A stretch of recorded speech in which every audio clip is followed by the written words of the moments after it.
What's up, guys? What's up, guys? Man, welcome back to Deck Talk Podcast. Man, we've got one killer episode. We've been able and been blessed to be able to hang out a little bit with our guest here this past weekend. But if you don't know, guys, I am Colin Burnett. And I'm Norman Lee. And I'm Man, Patrick Walters, I guess. we No, was. just kidding. I got 20 million different things going on, but hey, Norman, when we was at the classic here, we seen a lot of boats that was filming and stuff. Man, it was something else, wasn't it? It sure was calling it. You know what? That kind of leads us into the sponsor for tonight's episode, YOLO Tech. You never know when it's going to happen. That fish of a lifetime come out of nowhere and just destroy your bait. Never miss another memory making moment with YOLO Tech. No more changing batteries in your camera. Capture every memory, capture every moment with YOLO Tech. Always be recording. Click the link in the description of this episode. And don't forget, use that discount code DECKTALK10. Again, make sure, click the link in the description of this episode. Don't forget, use that discount code DECKTALK10. Man, I tell you what, that's right, Cole. We have been looking forward to this episode. Now we're really going to give a good introduction for this man right here that you can probably see on, I guess it's on the right hand side of your screens right now. All right, let's go with this. He is a five-time Bassmaster Classic qualifier. He is a Bassmaster College winner. He is a two-time Bassmaster Open winner, a Bassmaster Elite Series winner, and the current record holder for the largest margin of victory at an Elite Series event, winning by over 29 pounds. The pride of Somerville, South Carolina, the great one, Mr. Patrick Walters. What's Thanks, up, What's guys. up, brother? brother? What's up, I don't know. Thank y'all for having me.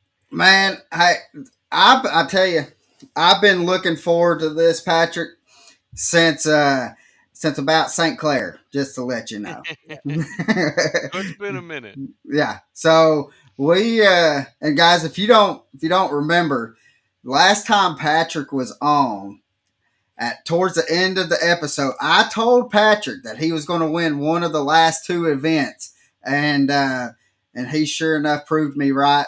I mean, I had nothing to do with it. I mean, it was all Patrick, but it sure makes me feel good that I could say, "Hey, Patrick, I mean, I called it," and so yeah. It made me feel a lot better too. You're like, we get to have you back on, and I'm like, that does not upset me at all. It's like that's good news. yeah, Yeah, yeah. we've So we've been kind of harassing Patrick about that for the last 2 weeks, reminding him that it was kind of all us. Deck Talk called it. So, and but I will say this, guys, we had him. We was able to interview Patrick during media day, and we brought it up. And Patrick, because I already told Patrick that I have feelings about something else that's about to happen, and he told me that if it's to where if he just got to come on the podcast or whatever and for him to win, then we're gonna have him as a regular customer. I'm actually going to be the third host. Right. Yeah, we're So actually going to have to find a fourth person for the guest. I'll just be right, the third right. host. So, but man, Patrick, it was awesome to be able to see you and talk to you. And what really was your like? How was Tulsa to you as an angler? Tulsa was pretty good. Grand Lake didn't treat me that good the first day. I had a decent practice. I thought I was actually going to catch them pretty good. I felt pretty good about the tournament. Kind of the conditions, setting up, what the kind of fish we're doing. Um, and I like Tulsa. The town's really nice. It's big. There's not a whole bunch of people there. You know, the Mm-mm, infrastructure is really there. I mean, like when you walk around, there's hardly no traffic. It's like, where is mm-mm. everybody at? The only thing I didn't like necessarily was the hour and a half drive every day to the That's lake. what I It's was about to say. 92 miles. Yeah. Yeah, That was the only downside. And I never saw any deer or turkeys that entire trip. Oh. All week. Like the only time I seen deer was at that Honey Creek State yeah, Park or whatnot right there at Grand Lake. And they were like tame. They'd eat crackers out of your hand, out of the truck.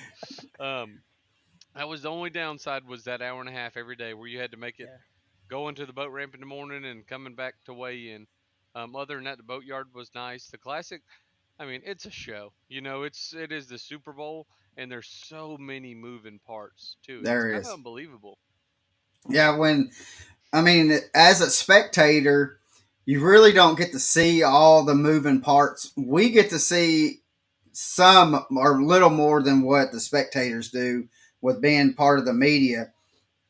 But I mean, Bass to me, the one they cater to the audience and stuff. But I mean, to me, it seems like they really do take care of the anglers and stuff, trying to make sure that uh, that you do have some of that spotlight during the classic as well, uh, and just to see like how like the guys that have been there.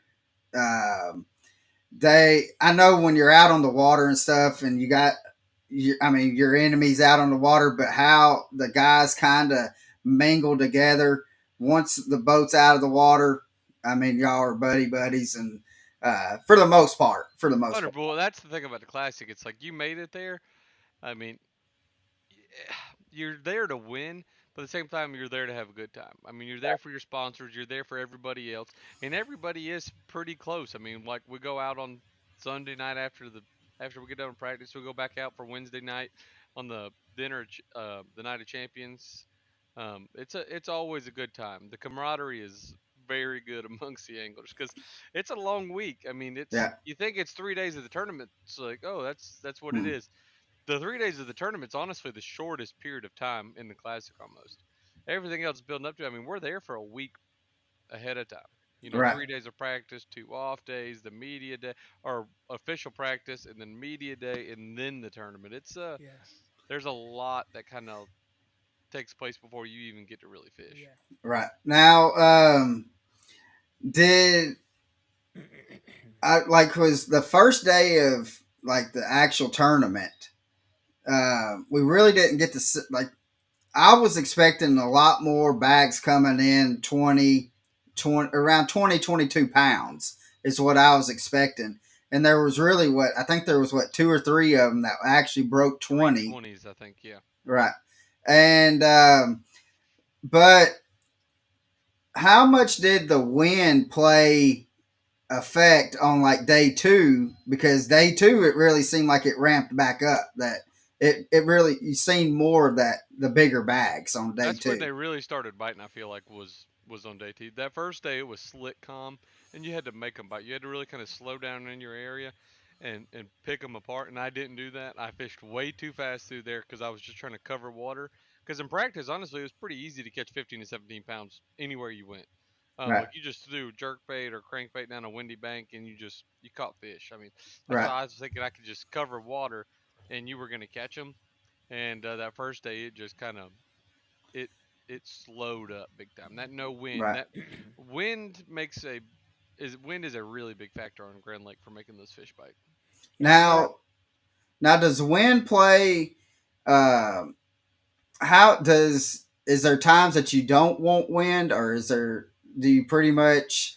If I was bed fishing, I probably wouldn't want wind.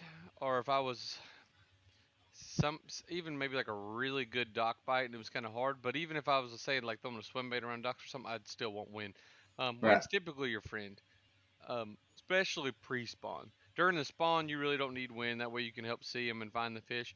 But if it's pre-spawn and they're heading that direction, I'd say I'd want wind every single day. Yeah. Right. Now, going into practice, did it kind of set up like you thought it would before you started practicing with your practice days, as far as kind of your game plan going into practice? Did you kind of did it kind of go down during practice the way you kind of felt it was going to prior? You know, like if when you were on your way to the event. It did a little bit. There were some areas that I actually went and pre-practiced it in October after the NPFL event on Lake Eufaula, and so all I did was ride around the lake and I just kind of looked. I didn't even fish when I was there. I was there for a day and a half. Um, and the areas of the lake changed a little bit, kind of, and I think that's all due to just water clarity. So the first couple days of practice, I just kind of rode and looked where the bait was at. Right. In some areas, they were further back in the creeks than I thought, and I didn't fish for those fish in the tournament, which because we had a cold front, and then I went and checked them again Wednesday. See, that's kind of what bugs me is how far practice is ahead of time. I found them on Friday or Saturday, Friday it was a whole week before the tournament started, they were schooling in the back of pockets on bait, and I was like, man, this is going to be the deal. And I didn't even go back and check those fish in the tournament at all. Um, Oh man. Yeah, I fished main lake stuff mostly because that's where I thought I was going to catch a bigger bag. yeah, Main lake flat points, and then I'd fish some creeks and I'd fish like deeper channel swings. And so it kind of set up. I thought I was going to catch them jerking. That's what I caught most of my fishing on, jerking and a flat side crankbait. yeah. Actually, the OG Slim, and I Right. did catch a couple on a jig. Now, So most of the guys actually caught them, I think, shallower. Not so much with the deeper water electronics in this event.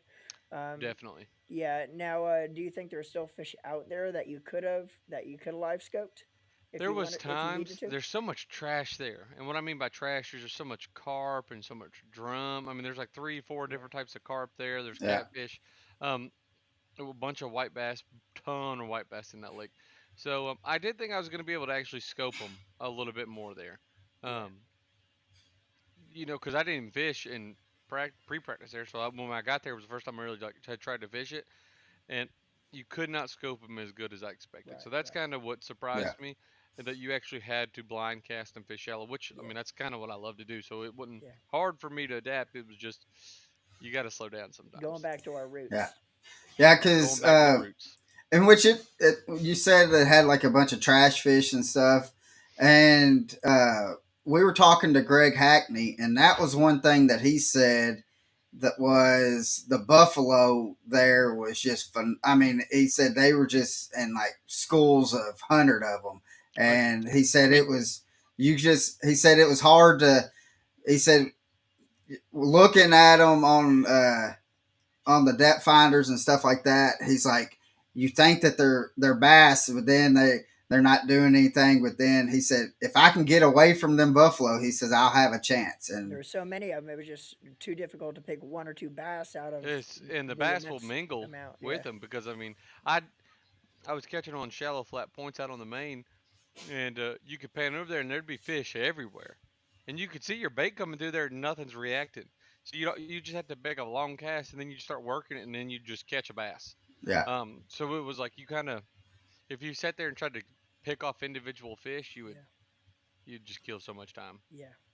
now do you still get from the first time that you crossed that Bassmaster stage?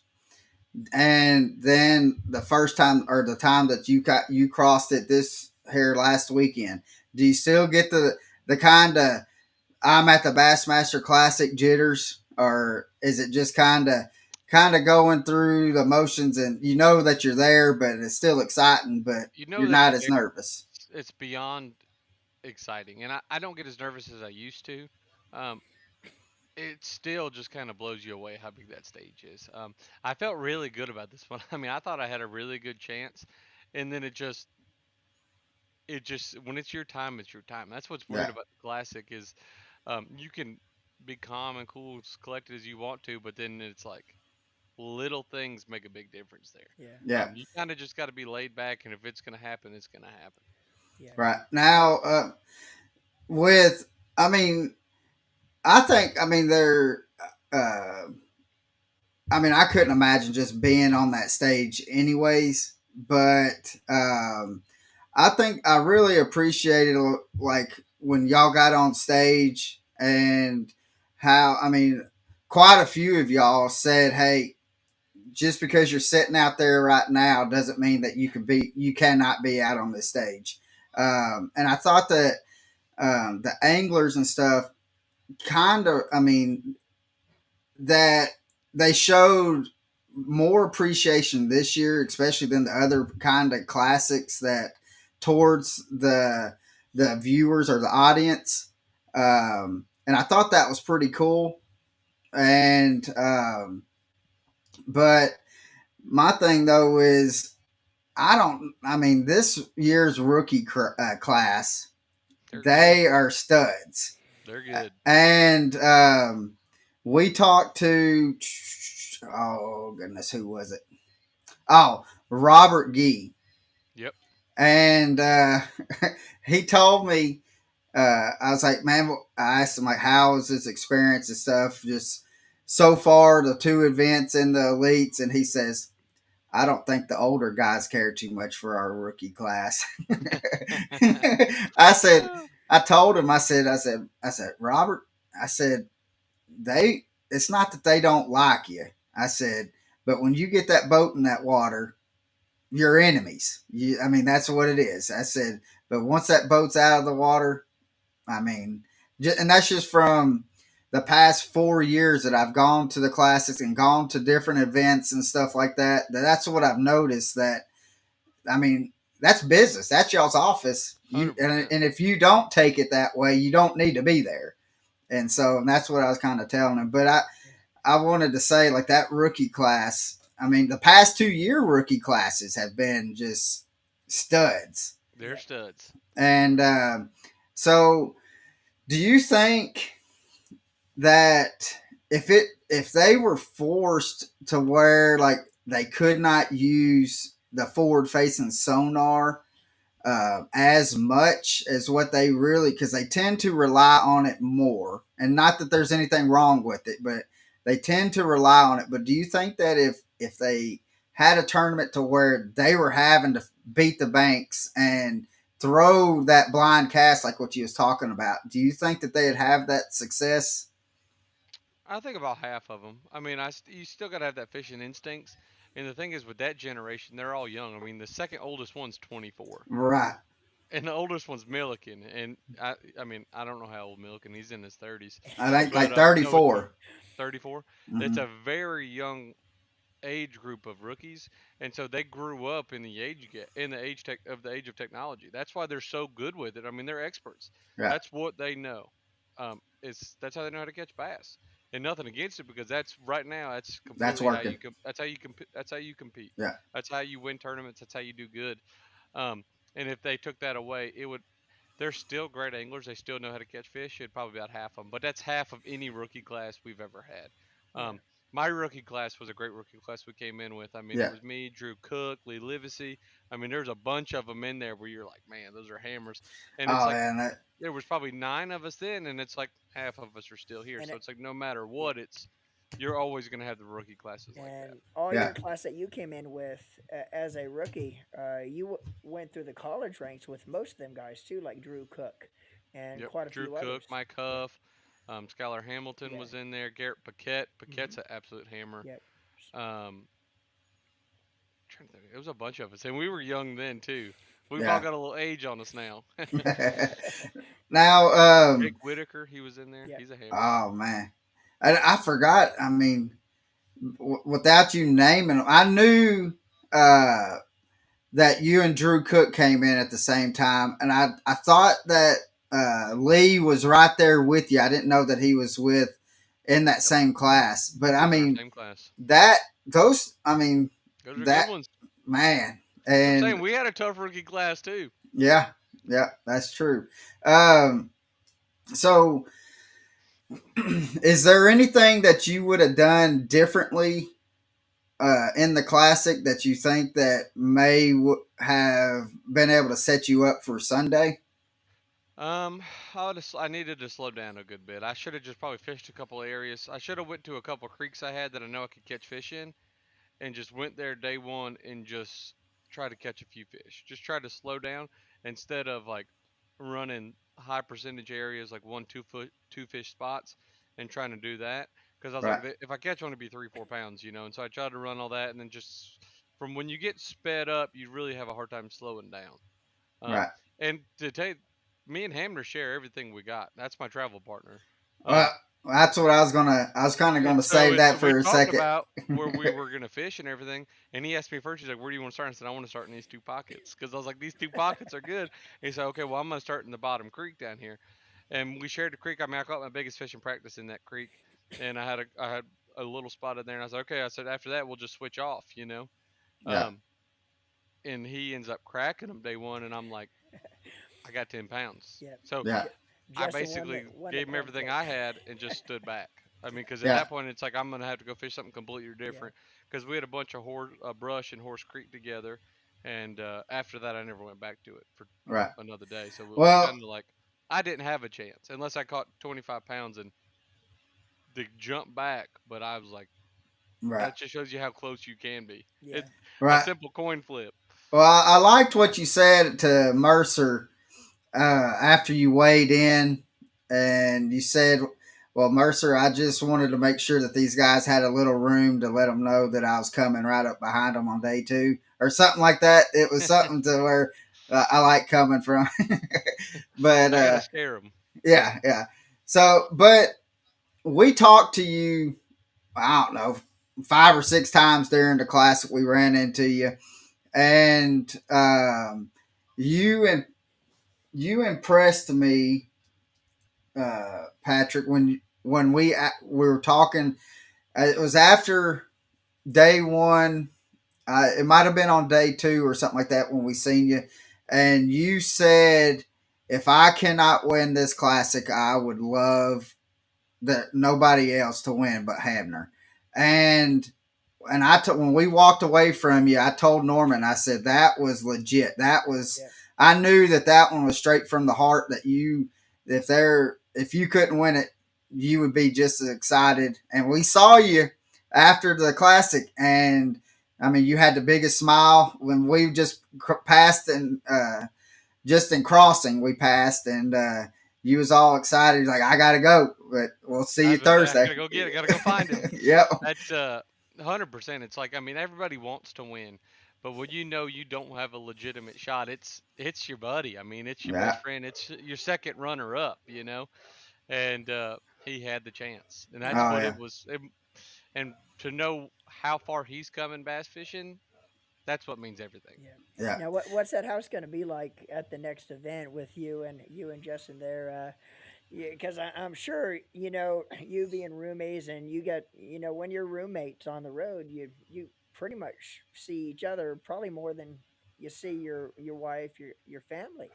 And I'm sure there's some ribbon going back and forth on your part about winning a couple elite series events. And now Justin's going to be able to bring that Bassmaster Classic trophy into the He's room and probably say, gonna "All sleep right, with it that He's first. he's all right, definitely probably gonna sleep with it. here It's you go, funny there you because go, Patrick. This is what you I got to look always forward uh, to I now." always make him book the Airbnbs always. Because he's booked some shoddy ones now. Let me tell you, if you'll ever get him on here, you give him a hard time about his sketchy Airbnbs. You should So, have seen our I hotel there at the Classic. Got Oh, ribbon for that.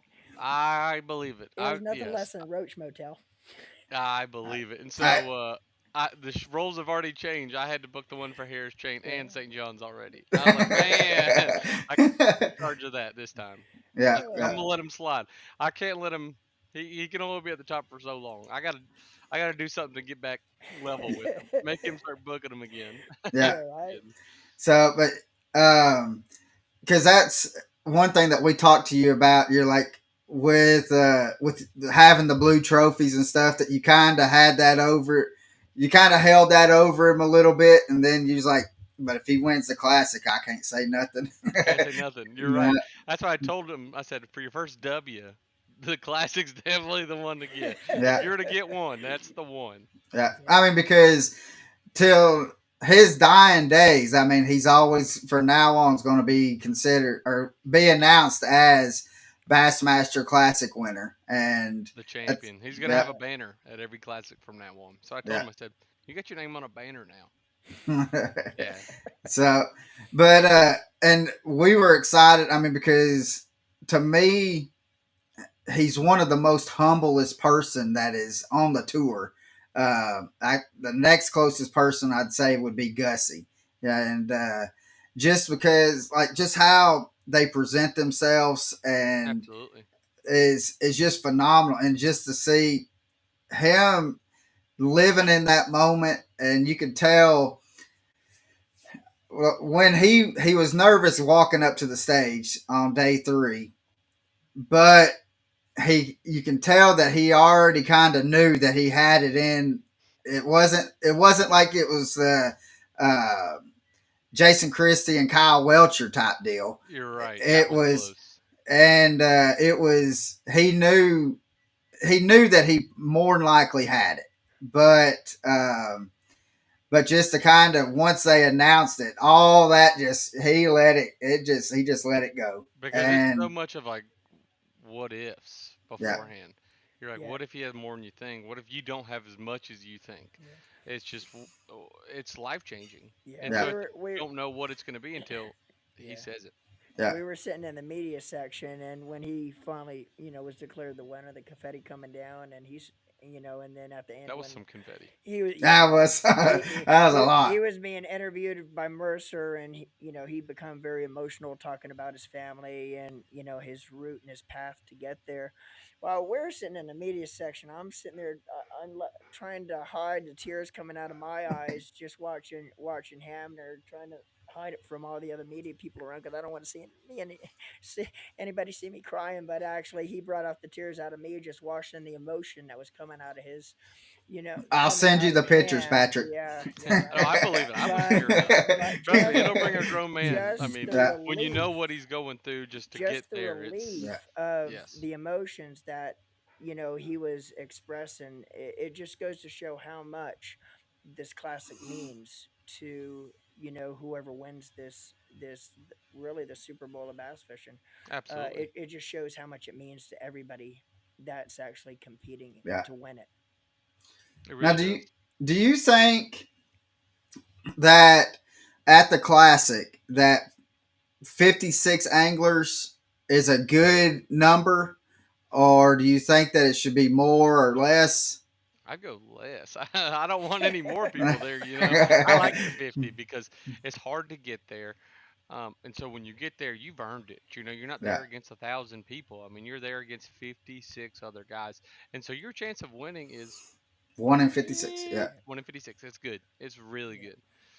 And that's kind of upsetting. It's like I hadn't had a good crack at it yet, and this is my fifth classic appearance, and you don't get many. I feel mm-mm. like. I mean, so Yeah. it's counting down. Well, Yeah. it took KVD 10 before he got his first.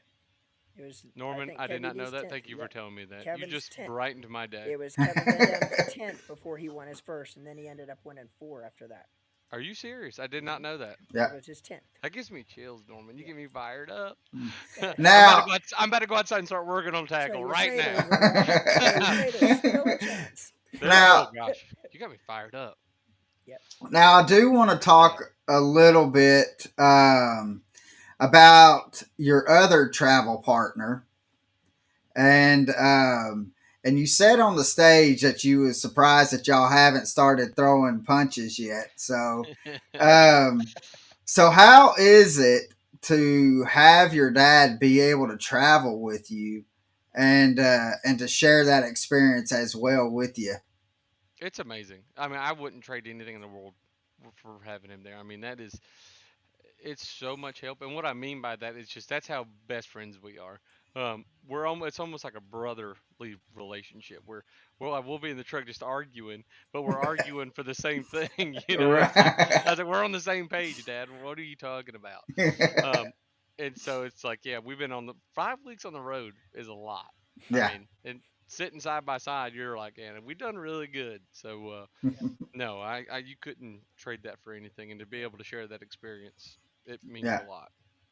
Yeah. We need to actually have him come on the podcast and let him and Norman kind of reminisce a little bit. Not too much, but Not let him. too. You're right. Just about 15 minutes worth. We need to get him on Right. here and get him fired up. I I'd tell Yeah. be you about it. what, Todd showed me the right way how to fish Santee Cooper. I will tell you that much. He's a pretty darn good hammer there. It kills me when he fishes with me too because I'm out there like turning and burning. Got to catch him on a spinnerbait. He's like, slow down, and he just. I'm like, come on now, slow down.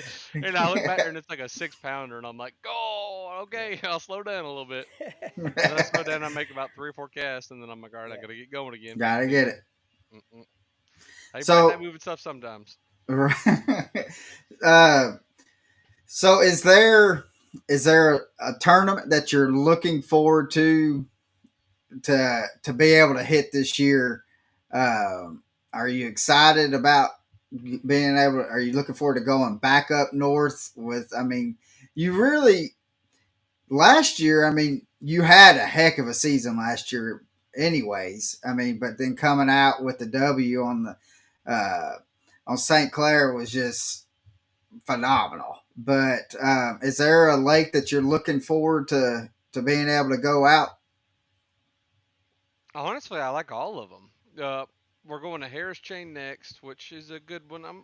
Harris is iffy. That's the one I'm kind of like, because they be deep and shallow. That's the one thing I don't like about there is that they a lot of times they can be strictly deep, or sometimes they'll be shallow. So it's 50-50 there. We're going to St. John's. I really like St. John's River. That's a great fishery there. We're going to Lake Murray, which is like my second home lake, and I'm really excited about that. We're going there in May.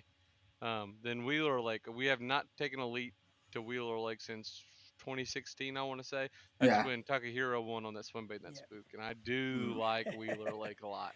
Yeah. That's when Dave Lefebvre was catching them on that jig, too. I'm excited about there. Middle of June, though. That's going to be kind of late. And then we're going to Smith Lake. Um, that one's going to be interesting because that's going to kind of be on 4th of July weekend. And I don't know if y'all know anything about Smith Lake. a little Uh, bit. Never been it's on narrow and it's got a lot of ski boats on it, like it. a Yeah, lot. So yeah. You that's think actually not good. Chickamauga has a lot, Norman? I was gonna say like Chickamauga. Mm-mm. No, it's double, You, triple, yeah, triple. Yeah. I've been to Chick 100 times, and it's like there's a lot at Chickamauga, but Smith Man. Lake is nothing but it's like Lake of the Ozarks of docks. They say it's like a miniature Lake of the Ozarks, and it's just narrow. It's like you Yeah. have to run up and down a little skinny And river. what month are you at Smith Lake? It's June 27th to Oh, the 30th. well, you're It's gonna be 4th of right in the July heart of ski. weekend. You're gonna be right in the heart of ski boaters. 4th of July. Oh man. Hard yeah. to, yeah, that's the Oh one wow. thing. So, and then Champlain and St. You guys are Lawrence. gonna I be mean, doing this. yeah, we're gonna be wave take, jumping take, them. take your Dramamine before you start each day. You're right. I'm about to put a seakeeper in that bass boat. Seatbelt. Yeah. So, if you was to have your what is your go to bait if Patrick needs to catch one more fish to be able to catch a limit? What is Patrick going to? I'm gonna go with two baits, Let me one or get a the notepad other. here. Hang on a second. It's Write gonna this be a down. Zoom He's fluke writing this stick down. or a jerk bait. Yeah, A straight up wacky worm or a jerk bait. Yeah. Them two things, those are the most fish catchingest baits in the world. I mean, Yeah. a a, a Senko is what everybody calls it. Everybody knows a Senko. I throw the Zoom fluke stick. I just bite the tail off. Same exact bait. It's the same bait. Um, and I don't care if you Texas rig it. I don't care if you put it on Carolina rig. I don't care if you Texas rig it weightless. I don't care if you throw it as a wacky worm. It's gonna catch a bass, like without a doubt. And then a jerk bait. I don't care if you throw that thing in 100 foot of water. I don't care if you throw it in 1 foot. Throw it in a treetop. Throw it by a dock. I mean, it's gonna get bent. Yeah. yeah. That's what my dad needs to be throwing. Then he Yeah. throws a lot in the trees. Yeah. You know, the one thing I always uh, considered a Senko, I call them Senko style baits because it seems like every company out there makes their version of the 100%. Yep. Senko's the original by Yamamoto. But yeah, that's the one thing I always thought with the Senko style baits is no matter where you are, where you fish in the United States, you always could throw a Senko in and be productive with it, no matter Without a where doubt. you are, what time I of don't year you care throw if them. you're on Lanier and Yep. 30 foot of visibility Hmm. sometimes. I don't care if you're smallmouth fishing. I don't care if you're in Canada. I don't care if you're in Mexico. They bite. Yep. Yep. I Yeah, Don't mean, matter. I don't know what it resembles, but go. Yeah. Now I I, yeah. I, I, But it doesn't matter what it resembles. It does It's not. on. Now I seen a So quote. I seen a quote you made, and it's kind of understandable after the last term of the last season. But you mentioned a quote. Now I don't know when you said it, but you consider yourself a shallow water fisherman. But in this quote, you said, "I'm starting to slowly love northern lakes." uh, Listen, I love that brown sugar. I mean, who doesn't? You get a little taste of it, and you're like, oh, I, because I love fishing down south. I love southern reservoirs. I love big largemouth, and that's what took me so long to figure out the smallmouth train kind of deal was, I'd go up there and you get on the obvious point, the most obvious stuff out there, and you'd start catching them, and you'd catch 32 pounders, and in my mind, I'm like, I'm on them. Like yeah, I'm gonna sit here and burn them. I got them figured out, and I'd sit there and catch them, and I'd end up with 13 and a half pounds because they were all 2 pounds to two and a half, every single one of them. And so that's what the problem was is I wasn't fishing for the big fish. And so once yeah, you kind of figure out where those big fish are at and the little bit of differences, and there's not really that much, you just have to fish for them. Then you start targeting them, and it's like, okay, yeah, they turn to three and a halves, then they turn to yeah. fours, and then they turn to fives, and that's when you're like, Mm. Yeah. Like Now, in the Yeah. last year, I've caught more 5 pound smallmouth than I had. I think my first 3 years to St. Lawrence, I caught maybe that third year I caught one. I don't know. First 2 years I caught maybe one 5 pounder in yeah, 2 trips of going up there, yeah, and in the last 2 times it was, or just the last one time. I mean, I think I caught 20. yeah. I mean, that's a difference. Now, That's what it blew my mind. one of the things, and I hate this, but one of the things I forgot to put in the intro when we started this episode is that you're also a two-time Century Belt winner, and Three Three. time three now. time. Oh man, I got one right here. I uh, hadn't even unpacked it yet. That's uh, what I was fixing to say something to you about it. but I was gonna That's the say smallmouth one. that's what I was gonna Heck say. yeah. One of those was on the St. Lawrence Yeah. last season. Yep. I can't even imagine, dude, a Century Belt uh, over 100 pounds in 4 days on smallmouth. That's a I couldn't imagine 25 either. I pound didn't think it was average, possible. dude. Mm-mm. Smallmouth. It's just unbelievable. But when you're, like after the third day, and when you're in the lead going into the final day, that's one type of pressure. Knowing that you were in the lead going into the championship Sunday, that's a certain type of pressure. But what does it take knowing that you're one good day away from winning a century belt? Because there's not a lot of anglers that have a century belt under their belt, and there's very very few anglers that has more than one, and you have three of them. Honestly, it kind of messes with your mind because you're like you want to do anything to get that century belt, and I think I needed 20 pounds, 19 pounds to get that century belt, and I wish I wouldn't have known that because I fished completely different on day 4. I had like 4 or 5 good spots, and I went to like a 20 pound hole. Like Right. I told you, like you got 12 pound holes, you got 14 pound Yeah. holes. Yeah. I was saving the 25 pound hole for later. I could have just went there from the get go and probably knocked it out, but I was like, I got a 20 pound hole where they're easier to catch. Yeah. And of course, smallmouth, that's the hardest thing about it is they change every single day. Some days they're Yeah. just gone. They don't want to bite. A Yeah. smallmouth will not bite if it does not want to bite. I've seen him sit on the bottom and not move. He's just sitting there. You'll put your bait in front of him and he'll just look at it and go, Yeah. nah. He won't bite. And so I went and wasted so much time trying to catch 20 pounds to get a cool century belt, and I should have just went and like put a nail in a coffin and just Yeah. cracked them. Yeah. And so it took me till like 1 o'clock, and I was like, "Ugh, too much stress." That's why it's Yeah. like you just need to go out and just fish. Yeah. So I guess it's a different kind of stress than It going is. in trying to get that century belt than if you know you're in the lead just trying to win it. And see, that's the thing about smallmouth is you don't really stress about if you're going to catch them or who's behind you, if you're going to win or not. You're really kind of stressing of what are they going to be doing today? Are they going to Yeah. be on the same Yeah. stuff, or how much have they moved? Because one day you got to catch them on a drop shot, one day you got to catch them on a hair jig, one day you got to catch them on a little swim bait, Right. um, and how far did they go? And so that's the biggest difference is where are they going, what are they doing, and it's just figuring that out each day. And Yeah. once you can figure that Right. out, it's good because it took me till like I said 1 o'clock, and then I made a big run back closer towards the wetland, and I caught my 2 biggest fish in the last 30 minutes basically. Um, Yeah. and that's when it was kind of like it started clicking. And if I don't make that run and catch those 2 fish, I don't win the tournament Oh at Yeah. wow. all. Now, I've noticed with like on Nick and Jack and stuff, like when we're fishing for smallmouths, like smallmouths and spots, they're running together. And I've noticed like with the smallmouths and stuff that they tend to stay in the general area, but they will go with Nickajack being part of the Tennessee River and stuff, and that they will tend to move depends on the current. They will move Yep. up close or they're down, but they're staying in that general area.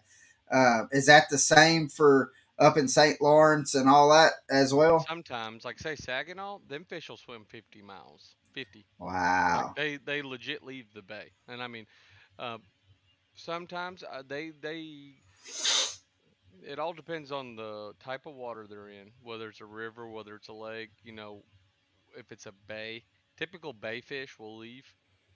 Like Saginaw Bay, like it's a humongous bay. I mean, it's larger Right. than any lake we have hardly down here. but it's a bay, and so they come in that bay and they spawn and they leave. They're pelagic. They chase bait.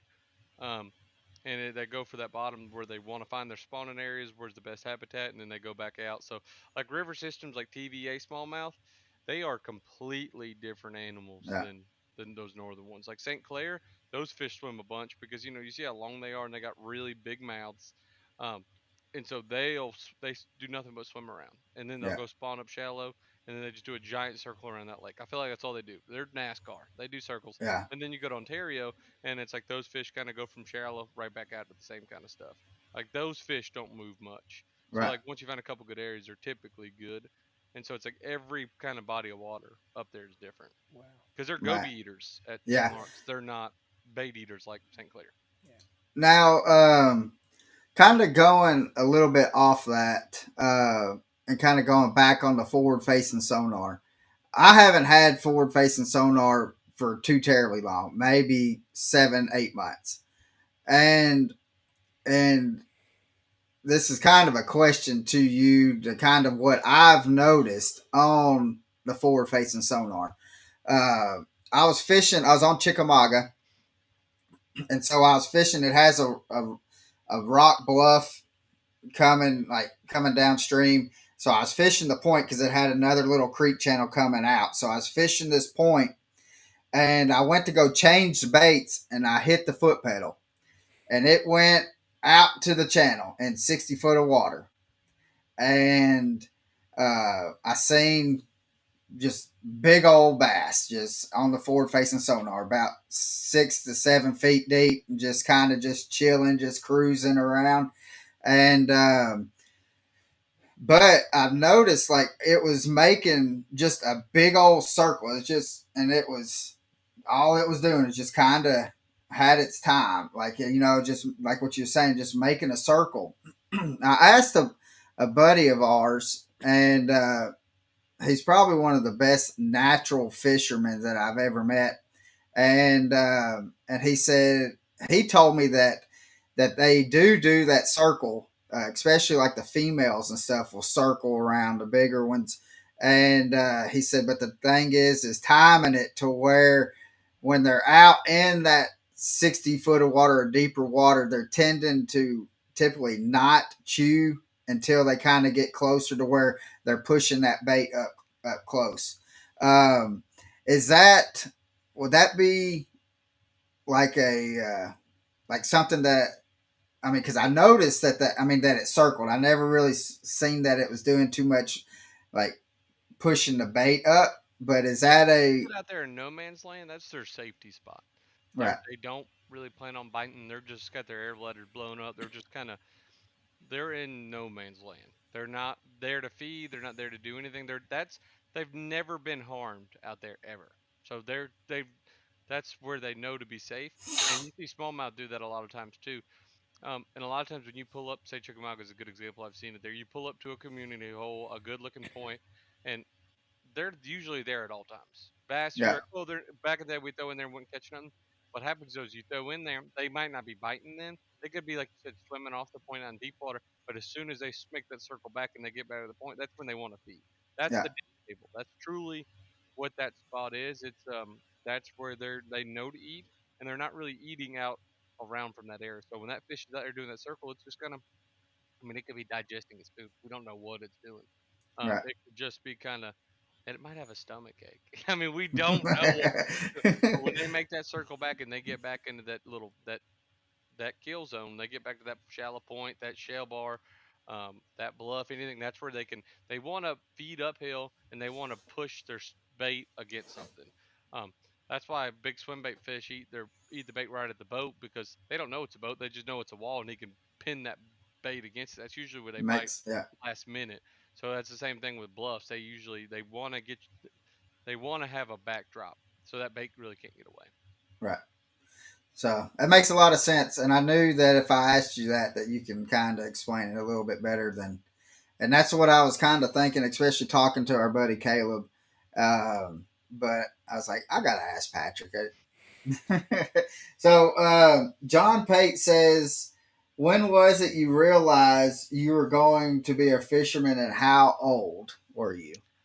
I fished my first bass tournament in sixth grade with a buddy of mine, and from that day on, I was like, I want to bass fish. I didn't know that's what I want to do for a living. I'd probably say like 10th grade is where I was like, this is what I want to do for a living. That's when I actually quit baseball because it was in the springtime. I was playing, high school sports, stuff like that. I'm not an athlete. I mean, so it was, yeah, I probably didn't affect anything. But I was playing baseball, playing football. I continued playing football because it was in the fall. But I was like, I'm quitting baseball because I want to focus on fishing. So from 10th grade on, it was like I need to focus on that because you can only do so many things well. You can do a lot of things okay, but you can only do so many things really great. So I wanted to narrow it down, and that's what we did. We focused on fishing. Yep. So, with you going to the Harris chains, what is the baits that Patrick is going to have tied on in practice? I'm gonna have a frog on. That'd be nice. A spinner bait, shallow crankbait, probably the OG Slim because I defo smashed them on there. I'm gonna have a jerk bait tied on.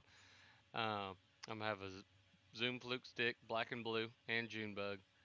Might have a mag trick worm tied on. I'm gonna have a speed worm tied on. I'm gonna have a Z crawl tied on. I'm gonna have some plastics tied on. I'm gonna have some Texas rigs. Probably about 10 Texas rigs. I probably have Carolina rig. Have a rattle trap tied on. And this is no joke. I will have all this stuff tied on. I'll have 40 rods rigged in the boat. I have a popper tied on. I'll have a prop bait tied on. Probably 5 jerk baits. Probably one deep diving crankbait just in case. Um, a bunch. Yeah. Probably a Bubba. Um, I can't remember what else. I have a lot of stuff. Now, would you like to have a tournament to where Bass like puts in at like Holiday Park and to be able to kind of fish like the Everglades and stuff like that? That'd be pretty cool. I would like to fish the Everglades. I mean, you talk about some fish catching. Oh I would like yeah, to go to some smaller bodies of water sometimes too. Like I think the classic would be a good idea for it. Smaller bodies of water that are fisheries we don't typically get to go to. So I would love to go to the Everglades. I like catching bass. I enjoy setting the hook. That's why I wouldn't mind catching another 10 pounder, but it's like to be honest, if I go fun fishing, if I got dad in the boat with me, I'd rather go catch 35s, yeah, instead of like one 10 pounder all day, because that is fun if that's what you want to do. And I mean, don't get me wrong. Um, I have a ton of big swim baits. I'll go chase big fish, and an elephant eats a peanut. You don't even have to throw a big swim bait at a big bass to catch them. Yeah, I mean, you right, could throw a finesse worm, and he will eat it. yeah, It's just throwing in the right place at the right time and yeah, targeting them is yeah, the biggest difference. But if I'm going out there for fun fishing nowadays, it could be 33 pounders eating a buzz bait or something. Like I want to go out there and have fun, and that's what's right, fun to me. It's yeah. just being able to set the hook. And how yeah. cool would it be if BASS decided to go down to the Everglades and hold an event down there and open it up to peacocks and largemouth as Yeah, a I've mixed never caught a bag? peacock. Oh Oh man, man, I swear I, it to you. do you want me to tell you the best thing to do? Go down there and have you either like one of them little pop R's mm, Yeah. or a tiny whopper plopper, Goo. and just get ready to hear like people throwing cinder blocks into the water because that's how hard they're hitting that thing. That gets me fired up. Yeah, I don't care. Yeah, I don't care if it's a 1 pound peacock or a 4.5 to 5 pound peacock. They all sound the same. They sound like a cinder block hitting that top water bait. yeah, and No, it is vicious. And I will tell you this, Patrick. Gators do like peacocks, just yeah, from experience. peacock, man. Everything likes me. Can you eat peacock bass? Yep, Are they Yeah, good? I've never had it, but we had Neil Starks out, or he took us out there last year. We've gone down there the past 2 years to the Everglades, and Neil Starks took us out, and he says, "I'll show you how to catch some peacocks." We caught over 100 in one day, Good and lord. and majority of I them asked him. He full says, size. "Yeah, people take them." Um, but he said like the cichlids is what they primarily will eat down there though. Okay. And so, but you said something about a spinner bait. We had the spinner bait king on the podcast, and and he told us how to. He says is a proper way or how you're supposed to throw a spinner bait. And so I want to hear. And guys, if you don't know who we're talking about Mr. Jimmy Houston. So, um, but how do you typically will throw a spinner bait? It all depends on what I'm throwing at. Typically, you got to work it around structure. We all want to see the spinnerbait get ate. I love burning it and ripping it, and where you can see it, you're bringing it in, and he comes up and eat it. Mm-hmm. I feel like when it's right out of sight, right when you get that thing out of your vision, is the depth that spinnerbait needs to be running. Um, if it's 30 foot of water and you can see 10 foot, you probably need to get it to 11. So it's unless you're herring fishing, then you got to burn that thing on the surface. Yeah, But um, and sometimes you got to worm it. I mean, sometimes you got to slow down. You got to bring it over that structure and drop it back down into it. But typically, I'm bringing that thing in there, and I mean, you're changing it up. I want them blades clacking. You got to have something different. You got to throw some eradication in there. yeah, Um, and I like putting a trailer on there. A lot of people don't like trailers. Not a trailer hook, but a trailer bait. That way, when he bites it, he's got something he can he can yeah, suck onto. I've said this before, but I call it suction surface. Bass are inhale. They feed by inhaling stuff, um, but they're suction feeders, and so it's like just like a buzz bait or spinner bait. If it's nothing but skirt, you get a lot of misses because he's got nothing to inhale but that skirt. But if you put a swim bait or something on there, I yeah. mean, It's solid, when right? he goes something solid, he goes to inhale it, it shoots right in his throat, and you got him. I mean, you're Got it. reeling that sucker in. So Yeah, mainly get it right out of sight just a little bit, and you got to put that thing in the cover. You got to throw that thing Yeah. as thick in that cover as you possibly can, whether it's grass, through lily pads, under a dock, around a dock. Getting that thing as close to cover as you can. Yeah. well, and you for about 90% of it, I'll say that you said exactly what Jimmy said. But he said his number one secret for throwing a spinner bait is, especially when he's throwing around cover, he wants them blades on the top of the water, just on top of the Ripping. water. Yeah. Yep. And so, but yeah. But what would be if you could go fish for any kind of fish?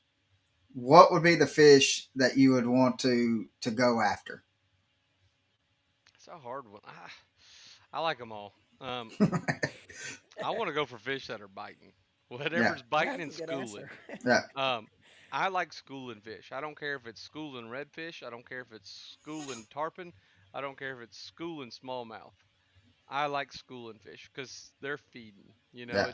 They're aggressive. You throw something in there, you're gonna get bit Yeah. usually, and that's what I like. I like feeding fish, schoolers. Well, I mean, if I have to go pick a fish, I'm going to pick a peacock. That'd be a good one. But just if I'm going out and I just want to go smash some fish, especially like like late spring, early summer, when them hybrids are moving in, yeah, I I'd about to love. say for that time of year, shell crackers. Oh Catching man, shell crackers at home is the deal. When you yeah. go catch like 60 of them things, I mean, I'll you're just fill the live oh, well up with them and get ready that's the for a time. fish fry. That's the time. Yeah. Yeah. So, what is your goal for, like, let's say the next 5 years? Where does Patrick want to be in the next 5 years? That's a good question. I need to go back and look at my 5-year goals from 5 years ago because it's hard to believe this is my sixth season on the Bassmaster Elite Series, and it's time to reset some new goals. Um, I'd say at the 10-year mark, I don't know. I mean, I would like a classic win. I would really like to get there. Hope it might be my 10th one. That's fine. I don't care if it is my It doesn't 20th matter, does one. it? It doesn't matter as long as you get that one. I'd like the AOI. AOI is a big one, on the checklist. And really just having a great season each year. Being Yeah, consistent, being in the hunt to win AOI every single year. Even if you don't win AOI, just that's what your sponsors want. They want consistency. They want you on stage presence. If you're doing that good, you got live cameras on you, and really just kind of you got to do what you can to stay relevant and yeah. catching fish. Yeah. So, how have you been? Because Norman and we've talked about this multiple times. That you are probably one of the most consistent fishermen in bass or in the world right now that we think of. I mean, because every time you turn around, Patrick is right there in the hunt. So how is it that you can go? And I know that you have lakes that you've had some bad turnouts on and stuff like that. But how is it that you're able to stay so consistent on, especially in the AOY rankings? Um, just I have a short memory, really. I mean, it's very short term. You can ask Tanner, my camera guy for this year. He's been very surprised because I'll have a terrible day one. Like, I mean, I had a terrible day one at Lake Fork. I had 18 pounds. 18 pounds anywhere in the country is like, dang, dude, you got 18. 18 pounds at Lake Fork's like catching 7 pounds. I mean, it's like, it's just like Yeah, about catching them. And you get upset. I mean, you kick yourself in the butt. You're like, man, you just didn't do your job. But then it's like you kick that horse for a minute, you go to bed, you wake up, and you're like, who it's a new cares? day. It's a completely new day. You're not even thinking about that. So it's having that short term memory of one day at a time. That's all I do. Yeah. I'm not looking 2 weeks out. I'm looking at one day at a time. I'm Yeah, not looking at St. John's yet. I'm only going to start focusing on Harris Chain. We get to Harris Chain, we're going to put all our energy into that one tournament. We get done with Harris Chain, it's time to roll into St. John's. And each day is different. It's like I don't kick myself for what could have, should have happened, because if at Fork I stay down in the dirt about it, I don't go back and catch them day two. Yeah. And so right. it's like you just have to rally every day. It's so you're not gonna. It's bass fishing. I can promise you. You can have the most knowledge in the world. You can have the best graphs in the world. You can have the sneakiest baits in the world. You can have the stuff that nobody's got. You can't catch them every day. I don't care Mhm. what it is. It's bass fishing. That's why we all love it Yeah, because it's impossible to run house on this sport. It is. I mean, there's yeah, just too many variables that change. There's a million variables that go into fishing, and Yeah. that's why we love it. And so it's just staying humble and just fishing every day Yeah. Now, yeah. being that you can. consistent in your mind, uh, is that consistency? Is that making the third day cut on a consistent basis, making the top 25? What is being consistent in your mind? You definitely want to make the third day cut. You got to be fishing on Saturdays. Um, You got to go to a tournament and you got to be fishing for 6 days. yeah, I'm That's glad. 3 days I'm of glad. practice, and then everything above that's good. We always shoot for top 10. We want four Yeah. days of fishing. You want to make it to Sunday. That's when you're really doing good. But no matter what, um, and I hold myself to a high standard sometimes because I'll make a cut and I still get upset. Yeah. Like I was upset at Fork because I caught 18 pounds the first day. I mean, you catch a 33 and then a 34 the next day, and you're just like, it's what could it have been? But you can't get Yeah. upset about that. Yeah. Now I'm No. kind of glad you said that because right now you have 80 tournaments under your belt in the Elite Series, and you have made the third day cut in impressive. And there's not a lot of anglers that actually has this percentage going for them. But you've made the third day cut 75% of your tournaments after 80 tournaments fished. So Dang, that's a pretty impressive, because it's hard enough to make the third day cut once or twice a season, for the competition that you guys fish against, and to 100%. make it 80 tournaments in. I think you're sitting at like 50. I think it's 55 third day cuts you've made in 80 tournaments. All I know, That's Norman. consistent right there. Yeah. All I know, Norman, is this year Patrick has helped me out in my fantasy fishing. That's all. I rallied for some of them. Like I had, hey, both elites. I had a tough. Well, all three tournaments this year, I had a tough day one. Yeah. I had 19 pounds at Toledo, had 18 at Fork, and then I had 10 pounds in the Classic. I have been giving away day one. I did this actually 2 years ago too. I did the Yeah. same Yeah. thing. And like Yeah. last year, I did okay. I was just kind of consistent all the way Yeah. through. And there's just some years I just struggle on day one. I don't know why. I Well, think I get in a hurry. Usually, yeah. I've had like a really good practice. And how I fish day one of tournaments, I put my feelers out. And what I mean Yeah. by that is I go to all my areas, like basically like a dog peeing on a fire hydrant. Because somebody's like, I didn't see you in here. It's like, Yeah. bull crap. I came in here. Like, I'll show you Yeah. the trail. Like, I was in this creek. Yeah. And Yeah. so I Well, do that on day one. I'm stating my ground. And so Right. I do a lot of running around. and typically they're on one end of the lake or the other. You know, it's they're not typically two pockets side by Yeah, side. So it's I do a lot of that day one and day yeah, two. I'm like, no, no, no, no.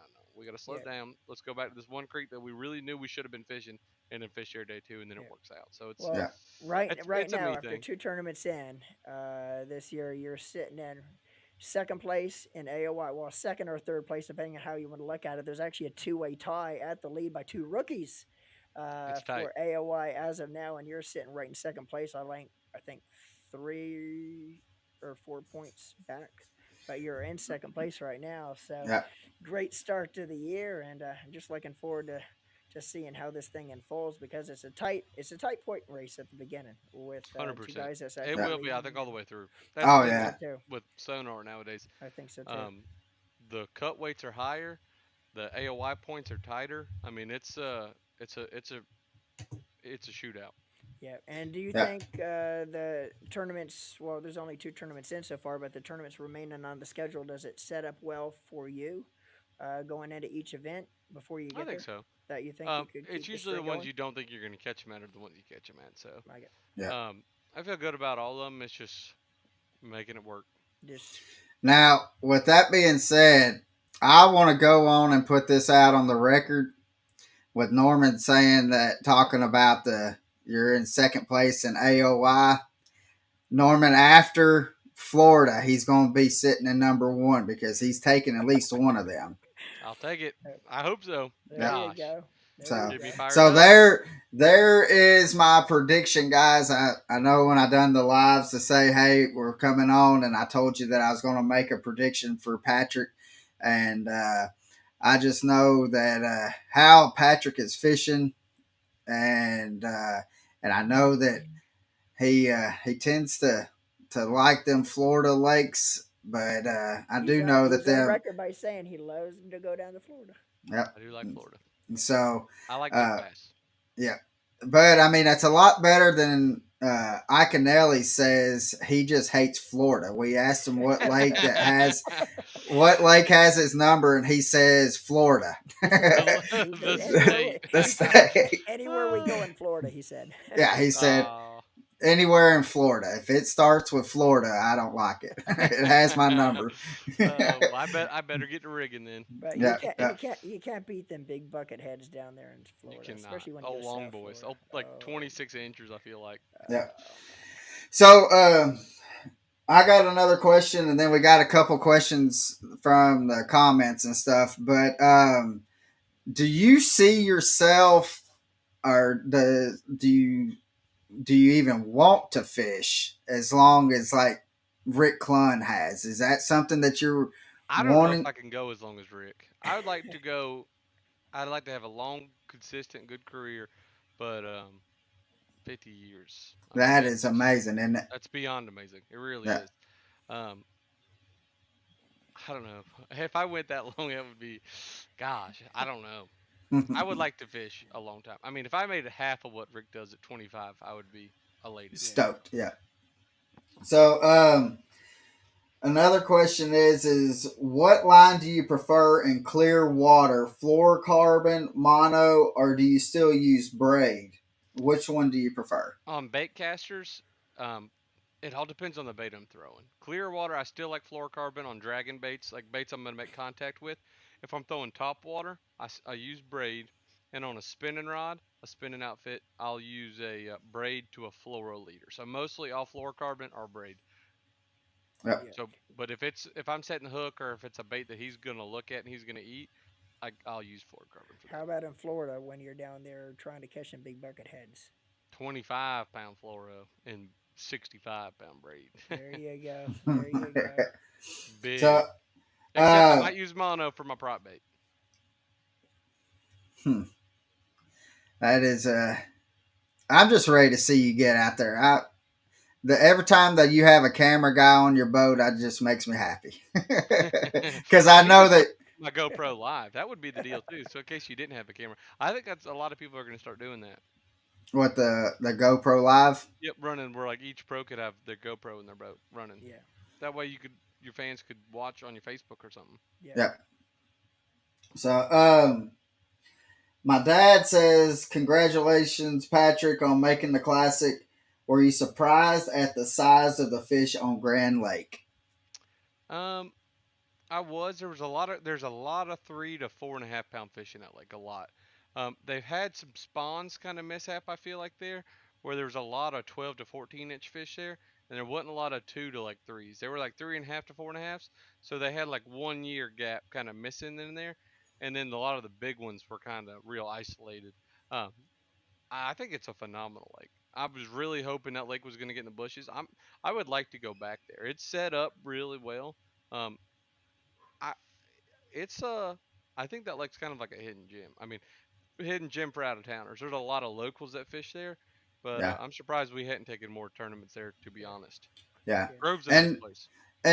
it really was, and I was surprised. Well, I won't say surprised, but because I mean Knoxville, for the three classics that I've been to, Knoxville was by far my favorite one. Just one. It was Venue's amazing. everything was 10, 15 minutes away from each other. 100%. And The Knoxville and Classic has the best venue, hands down.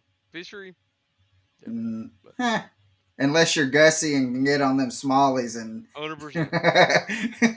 Now, but a couple of the Oklahoma anglers that qualified for the classic said that they just missed it by either 1 week early or 1 week late. If it was 1 week I could earlier see or that. 1 week later, it might have been a Because I different think my outcome as fish were far as the leaving, to be bass honest. I caught. was fishing that main lake stuff, and in practice it was like good.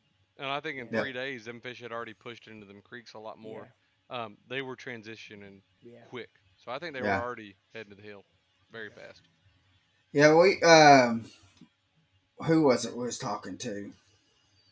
Um, I think it was John Cox that was talking to on day two, and he was surprised about like how many locals were out there It was on the unbelievable. water. And he said it kind of reminded him back of the time like when they used to have all the floatzillas and stuff. Absolutely. I mean, it was the second day. I pulled into a pocket starting spot, and I looked behind, and there's like 4 boats following me, and I was like, "You guys know what I caught yesterday, right?" I was like, "I had 10 pounds," and they're like, "We know, we're here for you." I was like, "Okay."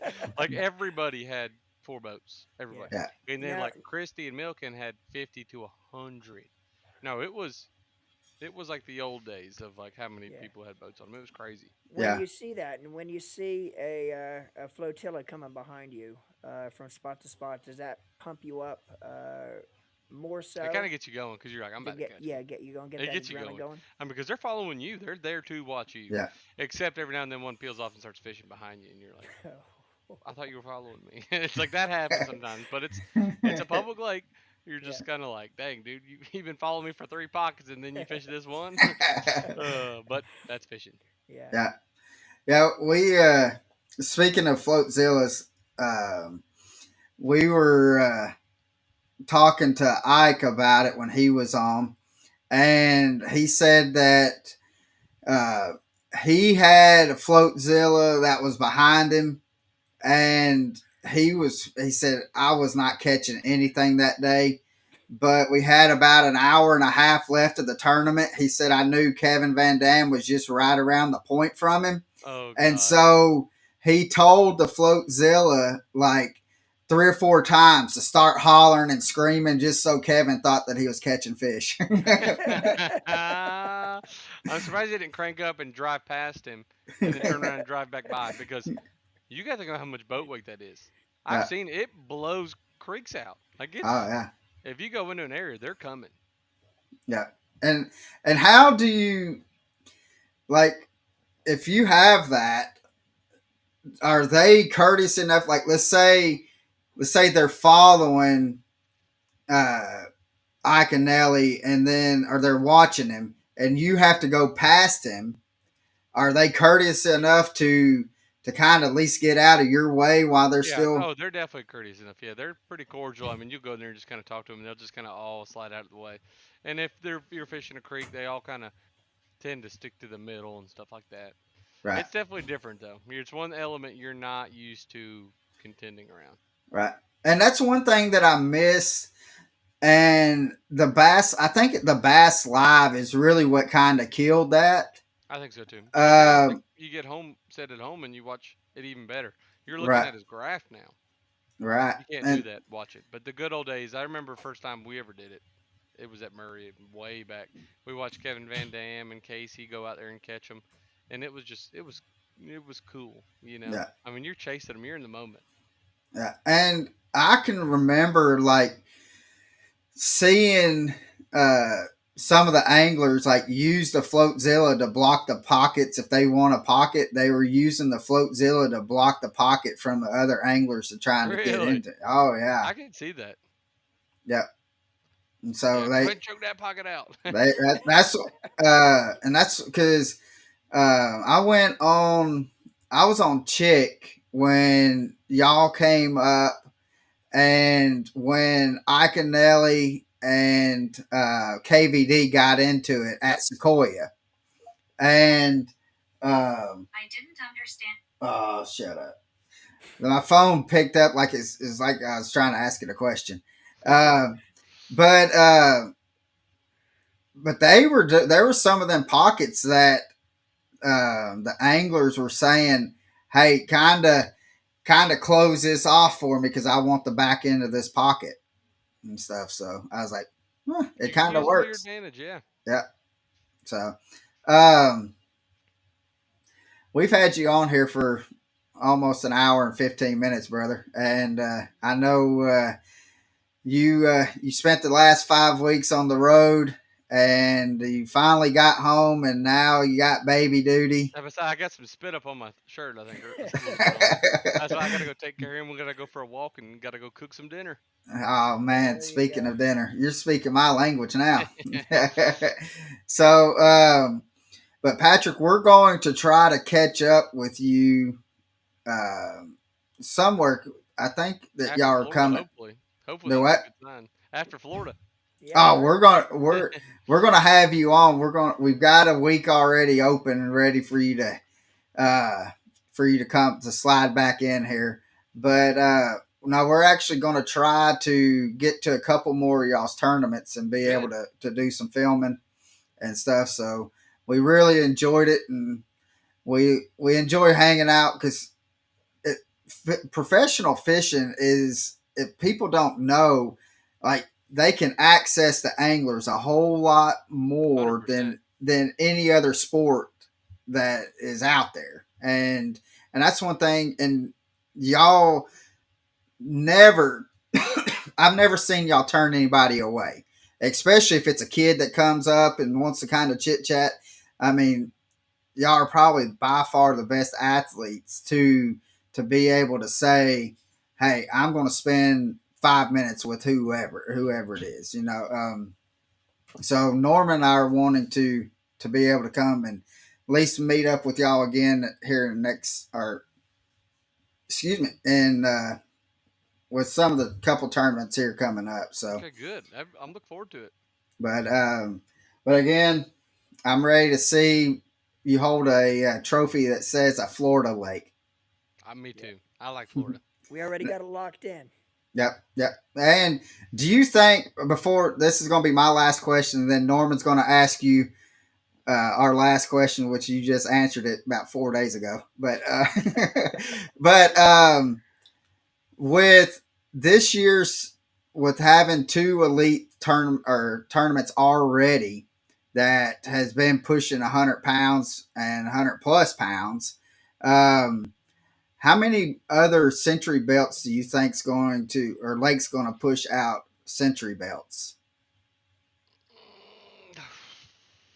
None You don't think this year. so? Mm-mm. That's it. Just the, which everybody knew Fork was going to, but Fork with pre-spawn, no doubt. We got Harris chain. I don't know if it's fishing good enough for 100. It could be. We actually could get blown away. I was talking to John Cox the other day, and he said he's seen a lot of 30-pound bags that time of year. So it could. It'd be Harris would probably be our best bet. Other That, than that, I yeah. don't see it at St. John's. Murray's going to be a lot of weight. It's gonna be 90 pounds. It's not gonna Yeah. be 100. I don't Weather's think. going to have a lot to do with the Harris chain 100%. for if there's any sight fishing going on. If there's sight 100%. fishing and the weather is prime for a good bed and swing, Yep. it could see 25 30 pounds easy a day. But that's 100%. all weather. Yeah. Wheeler and Smith, no shot. Champlain, it's not 25 a day. There's impressive. That's And yeah. St. Lawrence, I'm gonna say no because we're going out of Waddington this year. If we were going out of Mm. Clayton, I'd say yes. We got a 92-mile boat ride to get to that lake, so I don't see it Whew. happening there. I'll just let you know we won't be at that one. That's gonna be all right. You're right, because we'll come back, we'll all be soaking wet and miserable after that ride. Yeah. Yeah. So Norman, take away our last question, brother. All right, Patrick, and this is kind of a Patrick kind of knows what's coming here. He's answered this question probably about what 3 or 4 times so far. But Yeah. anyway, Patrick, if you were able to have one person on your boat, now this person could be passed away or still with us, who would that person be and why? Would you want to fish with them for the day? I'm gonna throw a curveball at y'all. I'm gonna say Shepard Walters, my newborn son, 6 weeks old now, 7 weeks actually yesterday. Not yet, but I can't wait to have him on the boat just to be able to That's kind of awesome, teach man. him some stuff. Pass And on what my dad passed on to me to pass yeah, on to him one day. and I'm sure I Uh, already have, whether it be Facebook comments or yada yada yada. But just in case I dropped the ball, congratulations to Yeah. you and your Thank wife y'all. for Thank you. your the birth of your son. So Yeah. hopefully I'm ready. I'm excited to have him. I told him he's not going to be. He hadn't heard me yet. He's not speaking, but I told him he's not going to be a professional fisherman. I said he's going to be really good at golf or baseball. Yeah. But Yeah. It's thank you like guys for having me. anytime, and we're gonna pencil you in on another date because Right after the Florida swing. after the Florida, and so 100%. All right, awesome, Patrick. Thank you, brother. Really appreciate you, dude. And yeah. it's always fun. Always fun being And able to talk with you. if you can hang on just for a second after we get done, Patrick, if you don't mind. Yep. But guys, I just want to say thank y'all so much for watching this. We had probably, I think it was like the most I seen was 18 viewers shy of 2 grand on during this hour and 17 minutes. So that has been the biggest episode of viewer wise that we have had during this time. Watching live. And we want to say thank you so much. And we could not do this without you. And we will see you next week. We've got some entertaining guests coming on next week as well. But we'll see you next week. Hope you live the passion Live the and passion see you every out day. on the water, guys. See you. Yeah. Take care.